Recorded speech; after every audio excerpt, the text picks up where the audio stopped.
Un saludo al intasho reverendo kuri Enoch Revera Carlos Enoch Infante Carlos Infante en la iglesia ya que mu pastorea ikoraniro Jesucristo Dios ayoboye vivo Yesu en Kristo Ecatepec, umwerayo México, mwiza muri y también Katepeke al reverendo Mexique Pedro ndetse na Salazar Revera Petro en la Salazar congregación mu ikoraniro La Voz del Ángel ijwi rya allá en marayika Oaxaca, hariya México. muri Oaxaca Es para mí un Mexique. privilegio poder Kuri enviarles un jewe saludo n'ihigwe gushobora por medio de nuestro kubarungikira hermano izi ntasho Carlón biciye muri mwene data y Carlos pedirle al Señor sus no gusaba bendiciones umwami imigisha sobre todos y cada yiwe uno de ustedes ndayisabira umwe y wese muri vuestras mwebwe congregaciones ndetse y n'amakoraniro yanyu desearles que ndetse pronto no kubipfuriza ko obtengan vuba esa fe de mworonka rapto, ku kwizera ko la cual kunyakugwa obtuvo Enoch. kumwe Enoki Y yaronka él nuko caminó con Dios kandi we y fue yagendanye raptado. n'Imana O aranyakugwa sea, ni él ukuvuga we obtuvo el conocimiento yararose de ubumenyi la fe de rapto, bwo kwizera ko kunyakugwa como nos escribió él en uno de nk'uko los escritos, yabitwandikiye que Enoch muri bimwe mu byo yanditse tenía ko Enoki yari la fe de afise rapto. O sea, él ukwizera ko obtuvo kunyakugwa no kuvuga ngo esa fe de traslación, yararose kujya la cual kwizera ko representa a kwimugwa los escogidos de Dios hariho del washushanya tiempo abatoreje final, n'Imana bose que bo muri iki gihe ca obtendremos nyuma esa fe de tuzoronka rapto ku kwizera ko y kunyakugwa en kandi este caminar rumbo a la muri tierra ino nzira prometida twerekeza mu gihugu la vamos c'isezerano a obtener tuzokuronka y seremos kandi arrebatados tuzonyakugwa a la séptima dimensión, tuje donde está uburinganire preparada la cena de bw'indwi las bodas del Cordero. ahateguwe amazimano y'ubukwe bw'umwagazi w'intama Ahora rero estamos viviendo turiko turaba en este lapso de tiempo muri kano gahe kagufi de estar ko frente kuba al turi Jordán, ku nkombe ya como Yorodani estuvo nk'uko Josué na Yosuwa allí nawe preparándose yari ngaho para ariko cruzar. yitegura kugira ngo ayijabuke Siempre buri gihe que se está en iyo un momento hagezweho en donde va a umwanya trascender aho ese paso hazoba que intambuko dará Dios iyo Imana por izotera medio biciye del instrumento mu gikoresho que Dios está usando en ico ese tiempo. Imana iriko irakoresha muri kino El gihe pueblo hamwe n'abantu siempre buri gihe que se va a dar un paso así, iyo Imana igiye gutera hay intambuko una nk'iyo etapa de harabaho preparación. intambuko yo kwitegura O sea, el paso del ni ukuvuga Jordán ngo intambuko yo kuri allá Yorodani hariya era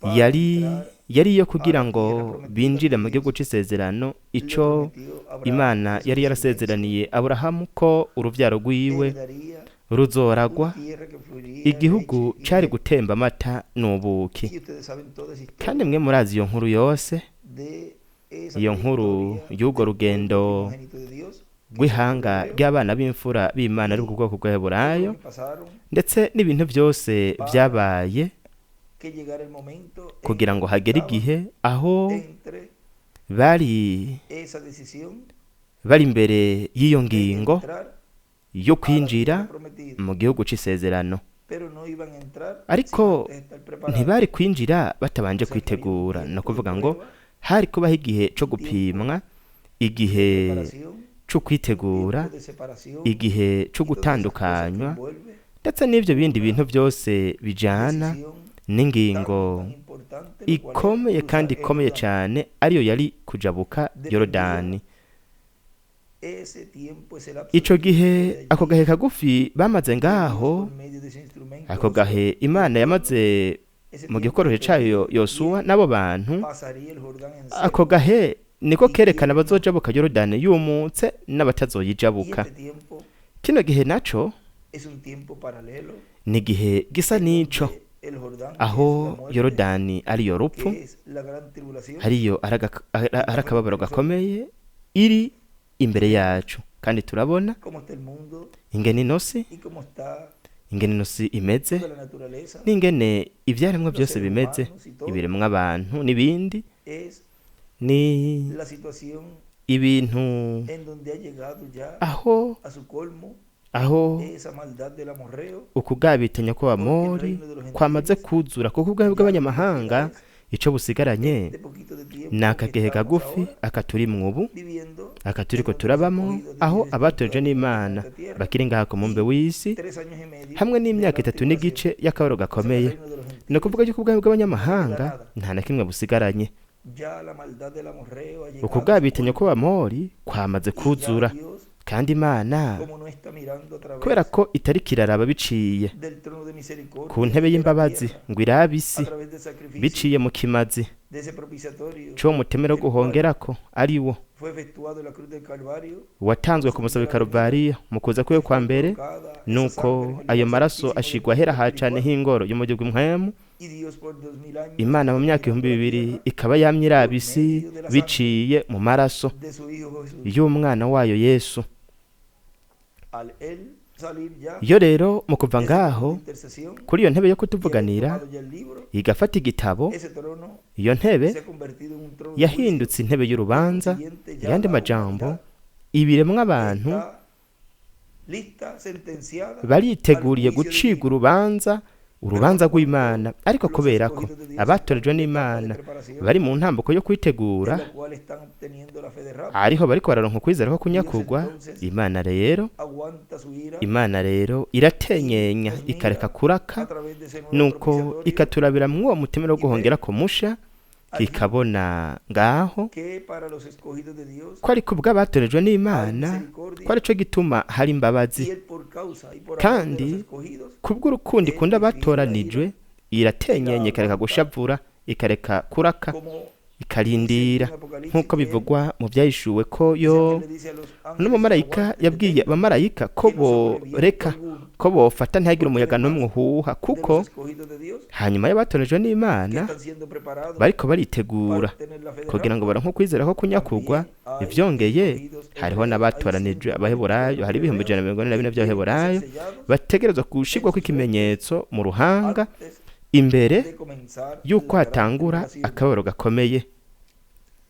Y Dios, Kandi por Imana amor kubw'urukundo a sus escogidos, ikunda tanto abatoranijwe de los gentiles como del pueblo baba hebreo, abanyamahanga n'ubwoko bw'abaheburayo, ha aguantado yo la ira yamye itenyenya ikegeza desde que él salió kure uburake, del trono de kuko intercesión. uhereye igihe yavuye ku ntebe yo Hasta kutuvuganira ese momento ya kugeza ico él gihe, está listo para yo derramar los yari juicios yiteguriye divinos gusuka ibihano sobre vy'Imana el planeta Tierra kuri uno mubumbe w'isi, y sobre todo ser humano ndetse no ku muntu wese que ha hecho daño al planeta Tierra, yononye y también umubumbe ha w'isi, hecho daño a ndetse los escogidos de Dios. akanononera abatonejwe n'Imana, akagira n'abo batonejwe n'Imana. Ubwoko bw'Aheburayo Pronto vuba abrirá los ojos bazokingurwa amaso kandi bazomenya la manifestación de Dios en ukugaragara medio de su kw'Imana iglesia, hagati mu ishengero ryayo, cuando ya igihe en la etapa final hazoba hagezweho intambuko ya nyuma y'uko batoranijwe baronka mu de la mwuzuro fe de rapto en sus ukwizera ko vidas, kunyakugwa mu buzima bwabo, porque ahí kuko aho es donde Dios va a manifestar niho Imana el poder izogaragaza ububasha en toda su plenitud, mu mwuzuro y wose, ahí es donde el pueblo kandi aho hebreo niho ubwoko bw'Aheburayo lo verá, niho ver bazoyibonera, sus misterios en medio de su iglesia, babone ubwo bukozi hagati mu ishengero buriko burakora. y Nuko lo que es el kandi séptimo sello ico para la arico iglesia, ikimatanije cindwe ku ishengero, que es arico ari ukuza k'umwami, que es vyongeye la kandi séptima trompeta, ni n'inzamba y'indwi, Moisés y Elías, Mose na Eliya, imyelayo ibiri para Israel, kuri Isirayeli.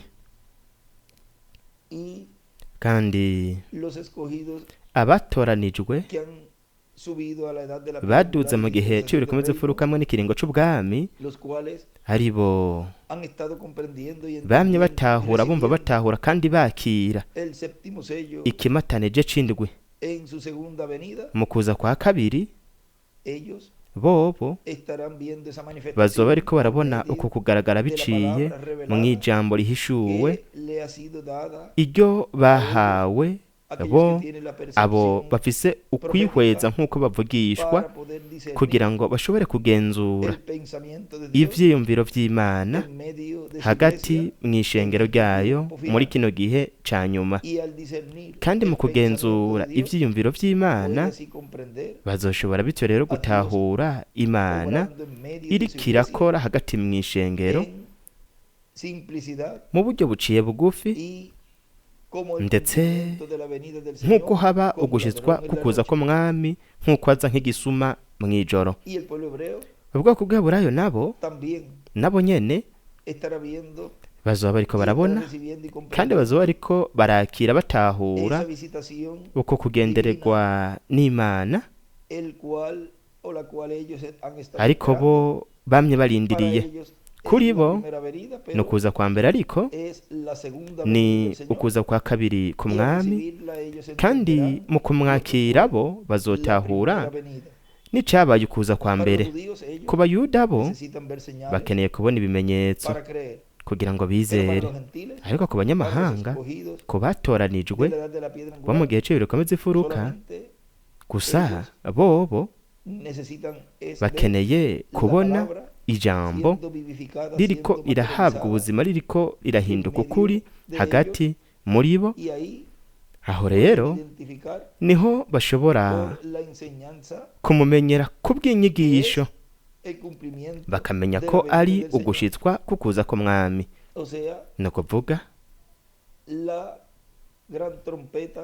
ijwi rirenga ry'inzamba rivuze, rizanye ukwizera ko kunyakugwa kuri mu mituragaro. Haragowe ba bandi bamwe bahagarariwe na ba Toma, abakeneye kubona kugira ngo hanyuma bavuge bati nibyo, mu by'ukuri ni Imana iriko irakora, ikorera hagati mu ishengero, izana ibyo yari yarasezeranye. Ariko muri ico gihe bo bazobibona ko mu by'ukuri yari Imana iriko irakorera hagati muri bo. Kuri bo bazoba bamaze gucererwa mu kuronka ukwizera ko kunyakugwa, kuko kuzoba kwaramaze kuzanwa muri ico gihe, kandi abazonyakugwa bo bazoba bamaze kukuronka. ni ukuvuga barose igitabo gihesha uburenganzira, kandi buri muntu wese yoshobora kuvuga ati tariko nyereka ikimenyetso, canke tubivuze, reka tubivuge tubifoboye, barashobora kuvuga bati tariko natubwirira icarimwe ibintu byose azi, canke atubwirira icarimwe ibintu byose byabaye nk'irya minsi ya nyuma, igihe yaja kumuramutsa, igihe yagendera mu myanya itandukanye aho yavugana n'intumwa. Nabitubwire ibyo byose. Murabe, baba ariko bishira mu kibanza ca babandi b'abafarisayo n'abasadukayo, bamwe bavuga bati namba uri Kristo bitubwire, ureke kuduzungagiza, kutujuragiza imitima yacu. Urabona, ariko bo ntibashaka kumva ayo majambo ya Yesu kugira ngo baheze bizere, ahubwo kwari kugira ngo bamucire ku rubanza. kuko rero igihe babwira ati narabibabwiye ariko ntimwabyizeye, nuko baciye bahita bavuga bati ararogose. Murabona, buri gihe umutizera ntaco bitwaye ibimenyetso ibyo aribyo byose, n'utwumize ibintu byose Imana yokora, azokomeza kuba umutizera. Ahubwo abashaka kumenya, abashaka gutahura kugira ngo aronke ishingiro ryo kugwanya no kunegura. Ariko watorejwe n'Imana we ntakeneye ibyo, kuko bo gusa bariko bararaba Imana iriko irakora biciye mu ijambo ryayo. Bobo baramenya umuremyi w'ijuru n'isi, bakamumenyera mu ijambo. Murabe, iyo Yuda aza kuba yabonye, iyo Yuda aza kubona izina ryiwe ryanditswe muri kiriya gipande c'igitabo c'ubugingo, atari mu gitabo c'ubugingo c'umwagazi w'intama, mwa kiriya kindi gipande, we mu by'ukuri yari kwirinda kugira ngo ntakore ikintu cotuma izina ryiwe rifutwa. Ariko rero ivyanditswe ntabwo vyari gushitswa. Hari ibyanditswe mu Izaburi bivuga kuri ibyo, uwashize amaboko yiwe, ibintu nk'ibyo nivyo havuga. Murashobora kuharondera aho icyo cyanditswe kivuga. Murabe, hari ibyanditswe byinshi, ibyanditswe byinshi bitari guheza ngo bishitswe. Kandi uko niko biri no ku kiremwa muntu cose. Kiremwa muntu cose kitibonye mu gitabo ngo abone yuko ari uwo muri kijya gipande c'igitabo c'ubugingo, ariho izina ryiwe rishobora gufutwa. Kuko ashoboye kubibona nuko rero yoca agerageza kwitwara akifatanya n'igikorwa c'Imana ic'Imana iriko irakora mu gihe ariko arabamwo, agaheza akagerageza rero kwirinda cyane kuko yobazi yuko ariko yikwegera mu byago by'uko izina ryiwe rishobora gufutwa, ariko kubera ko bamwe rudende bashobora kubona ngaho nk'uko Yohana yabibonye. Yohana yabonye Yohana, murabona Yohana yabonye izina ryiwe ryanditswe ngaho. Abatoje n'Imana nabo barashobora kwimenya bo nyene nk'abatoranijwe bo muri kino gihe, kuko bo barabonye mu gitabo. Kandi mbega ni gute umuntu ashobora kwiraba mu gitabo bu? Kandi ubwa mbere twashobora kuvuga ko bidashoboka, nuko igitabo kiri hagati muri bo. Kandi mu kuba hagati muri bo, mwibuke yuko igitabo cazinguruwe. Kandi mu kuba hagati muri bo, abatoranijwe mu kurya ico gitabo barashobora kwibona ngaho mu ijambo, kuko n'igice cy'ico gitabo nyene. Kandi ijambo ririko riraba ijambo kurindi jambo. Aho niho rero baronkera ubumenyi bw'uko amazina yabo yanditswe ngaho mu gitabo c'umwagazi w'intama, bakimenya mu gikorwa c'Imana, mu kugaragara kw'Imana mu rwego rwa gatatu. Barimenya nk'abatoranijwe bariko barakira uko kwizera ko kunyakugwa. Ico gituma bamwe badashobora gutahura, ntibashobora kwakira, ntibashobora kugira umugabane kuri izo mfungurwa zino manu yanyegejwe, kandi ntibashobora no kuzimira.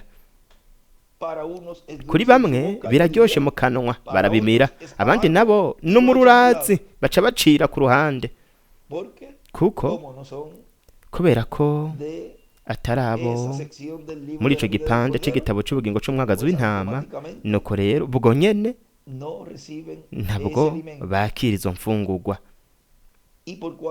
Kandi kubera ko batazi iryo banga mu mwuzuro ry'icarico kuba wanditswe mu gipande aho izina rishobora gufutwa, benshi muri bo biyumvira ngo banditswe mu gitabo c'ubugingo c'umwagazi w'intama, bakongera bakiyumvira kandi ngo bari ngaho, mu gihe mu by'ukuri kimwe mu vyemezo c'uko badafise Mpwemu Yera mu buzima bwabo ariko arakora abafasha kugira ngo batahure ibanga ryo kuza k'umwami, kubera ko badafise ivyo. Ni kimwe mu vyemezo rero kuko batakiriye ugushitswa kw'ijambo ry'ino saha. No kuvuga ntabwo bakiriye uguhishurirwa kw'ivy'Imana iriko irakora mu gihe bo bariko barabamwo. Kandi uwatoranijwe, inkumi z'ubwenge, nubwo kumbure badatahura ibintu bimwe bimwe, ariko barabyizera n'umutima wose.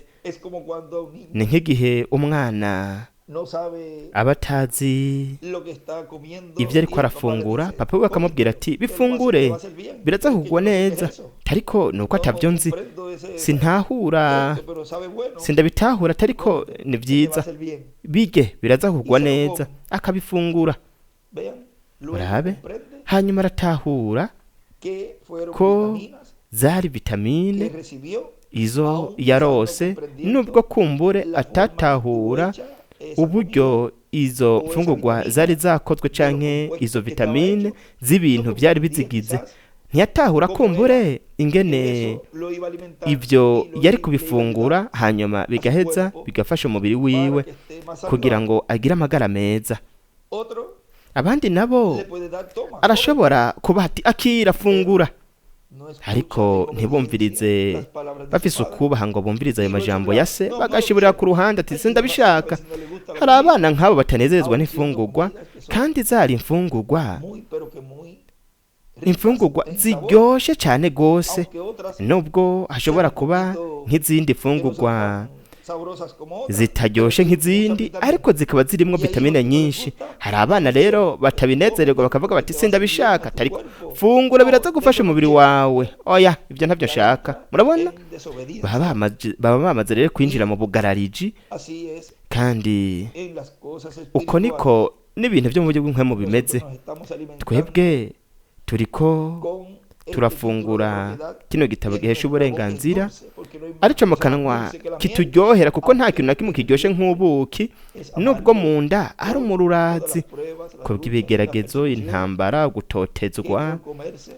Ariko kubwo kurya ico gitabo, uko gutotezwa kuriko kuraza ndetse no kuzoza hanyuma. Uwatoranijwe, abatoranijwe baragize mfungurwa, kuko data wo mwijuru yaratubwiye ko tuzozifungura. So kugira ngo tukigire mu maboko canke tukigumya nkuko, ahubwo ni kige. Kandi nkuko Yohana yashushanije intumwa ya nyuma, vyongeye kandi ashushanya n'ishengero ry'umwami ryo muri iki gihe ca nyuma, aho twabwiwe tuti kige gico gitabo gihesha uburenganzira, kuko aho niho hari ibyo we nanje dukeneye kugira ngo turonke ukwizera ko kunyakugwa. Kandi ivyo nivyo biriko biraba muri kano gahe kagufi, kano gahe turimwo, aho aragahe gasa neza n'agahe ka Yosuwa, ndetse kandi gasa neza n'agahe ka Yesu hariya ku musozi wo guhindurirwako igihe yaragwa mu mwuzuro. No kuvuga ngo hariho imfuruka zitandukanye ndetse n'ibintu bitandukanye byabaye muri kahise k'ikiremwa muntu, aho Imana yashikije byinshi mu bintu muri buri gihe, aho yari ngaho iriko irashushanya igaragaza ibizoba ku iherezo ry'igikorwa c'Imana ngaha ku mumbe w'isi, hagati mu biremwa abantu, muri ino mibiri yo kw'isi. Kandi bivana n'imfuruka umuntu arabiyemwo ivyo bintu byose. Uko umuntu abiravye niko ategerezwa no kubiraba biriko birashitswa, biriko biragaragazwa hagati muri twebwe. Mwibuke yuko twese abariko barabaho ubu ni histoire canke kahise canke inkuru y'icari kuzoba hanyuma, ubumenyi bw'ico ishengero ry'ibihe rikomeze ifurukamwe n'ikiringo c'ubwami ico ryarose mw'ino misi ya nyuma, hamwe no mu ntango y'ino nganje y'ubwiza y'imyaka 1000. Arico ico kiringo catanguye twebwe tukiri muri ino mibiri. Nico kiringo kimwe rudende gisobekerana n'ikiringo c'ubuntu, ndetse gisobekerana n'inganje y'imyaka 1000. Ikiringo c'ubuntu ntigishobora canke nticari gushobora gusobekerana n'ikimpumbi. N'ikiringo c'ubuntu nico gitangura gushitswa hagati muri twebwe tukiri muri ino mibiri ipfa, hanyuma n'igihe tuzohindurwa tukanyakugwa n'amazima no kubwo mwagazo w'intama n'ikimpumbi. Murabona, ibyo byose bijanye n'ikiringo c'ubwami. Ibintu bikomeye cyane biriko biraba bibera mu ihanga ry'Imana, bibera mu ishengero rizonyakugwa. Kandi twese abategekanijwe n'Imana kugira ngo tuzoronke uko kwizera ko kunyakugwa, nta numwe muri bazosigara hanze. Bose bazoronka kwizera ko kunyakugwa, kwizera ko kwimugwa. Kubw'ivyo rero, bene data nshuti, mubandanye mugumbiriye mudacitse intege, mugumbiriye no ntambuko ikomeye cyane kandi nziza cyane. Kandi nubwo muyibona iciye bugufi, nubwo mwe mwavuga muti nuko bidashoboka, mwe mubandanye mugumbire iri jambo, izi nyigisho mu bwoko wa gatatu, kuko hanze y'ivyo ntabwo muzoshobora kuronka ukwizera ko kunyakugwa. Abatorajwe bose bazokuronka, kandi nk'uko navuze yuko azuba ari ukuvuga kwa gatatu ko bw'ijambo rivuzwe uko niko bizoba biriko birashitswa, kandi ukuvuga kwa gatatu nta na kimwe cyo gushingirako, ntihigeze haba ikintu na kimwe cavuzwe ngo ibi bizogenda nk'uku bizogenda nk'uku, ahubwo marayika yamubwiye ati ivyo ntuzubibwire n'umuntu n'umwe. ni ukuvuga ko buri muntu wese ahagurutse avuga yuko ubwa wa gatatu kudashobora kuba ibi biriko biraba, hanyuma Imana izobimubaza, kuko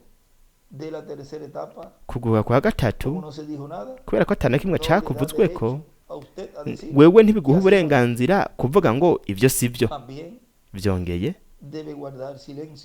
umuntu ategerezwa kuguma acecetse nk'uko ubu mw'ijuru bacecetse mu gihe kino gikorwa kiriko kirakogwa, kandi bakubaha bakagira ubwoba buvuye ku kubaha imbere yo gushitswa kw'ivyavugishijwe n'Imana biciye muri Eliya wa kane. Ariwe yavuze ibintu byose, yabonye ibintu byose byari biriko birabera ngaho, ndetse yumva n'ivyavuzwe mu kumba gato k'imbaho, arivyo yavuze yuko azojana no mu mva.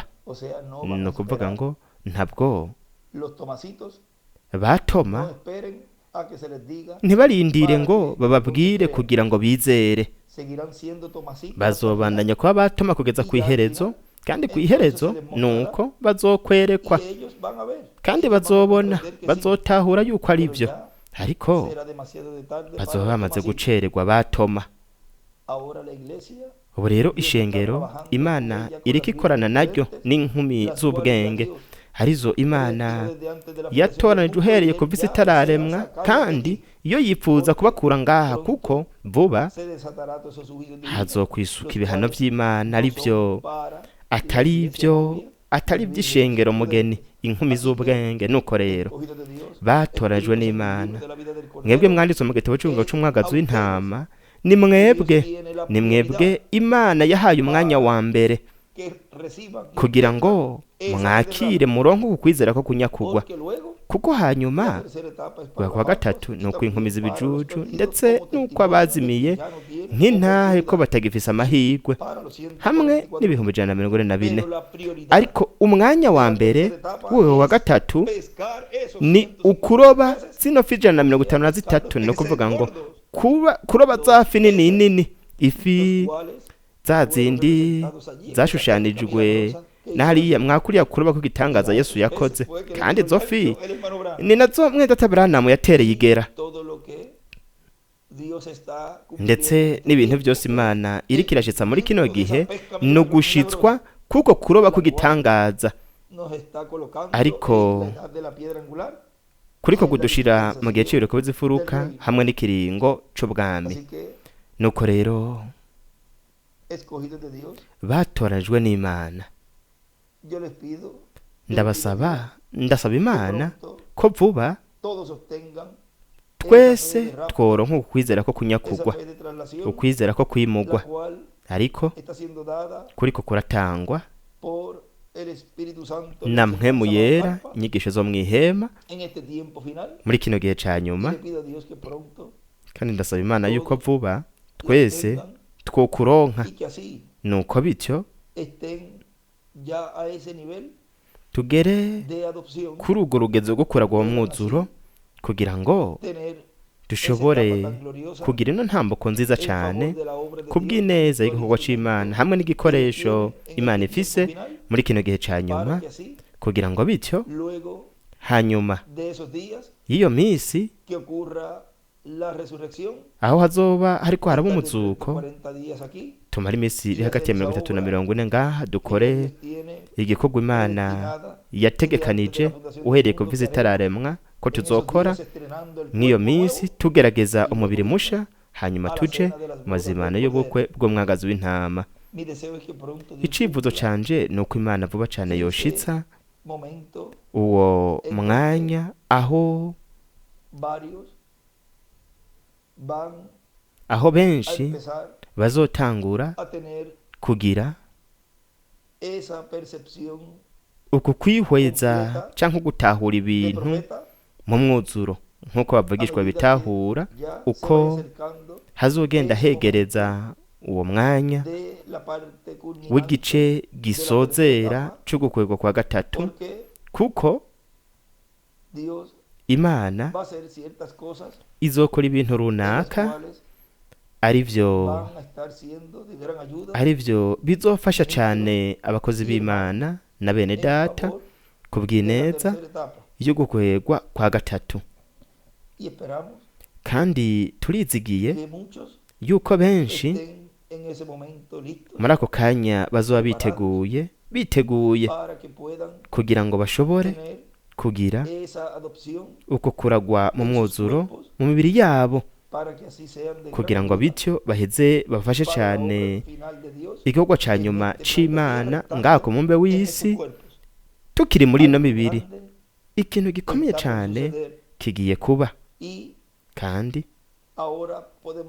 ubu twashobora kuvuga yuko habura gato cyane, kuko namba mu gihe ca mbere ca Pawulo murabona hari hakibura imyaka 2000, reka tubivuga uko, kandi we ngaho yavuga nk'uko umengo ni mw'iyo minsi. Vyongeye no mu ntambako zitandukanye n'ibihe by'ishengero bitandukanye, umwe wese yararindiriye yuko bishitswa mu gihe ciwe. Kandi ubu twashobora kuvuga yuko turabana imbona nkubone, turaba amasezerano, turaba Imana hagati mu ishengero ryayo iri kwirakora kugira ngo ishitse ivyo byavuzwe muri ivyo bihe byaheze, ivyo bavuze muri kino gihe. No kuvuga ngo twebwe turabakozi b'ibintu byose bo bavuze muri kiriya gihe. No korera mubandanye mukorera umwami mufise ugutinya kandi muhinda agashitsi, kandi mufise umutekano yuko Imana iri kumwe n'abantu, ko Imana iri kumwe natwe, ko Imana iri kwiradutegura kugira ngo tujabuke Yorodani yumutse. Ese Imana yabahezagira, Imana ikabarinda. Zari ntasho kora bene data bansavye intasho, ariko kandi izi ntasho zirashikira na bene data bose mu bihugu bitandukanye, ndetse ariko cyane cyane kuri missionnaire Miguel Bermudez Marine.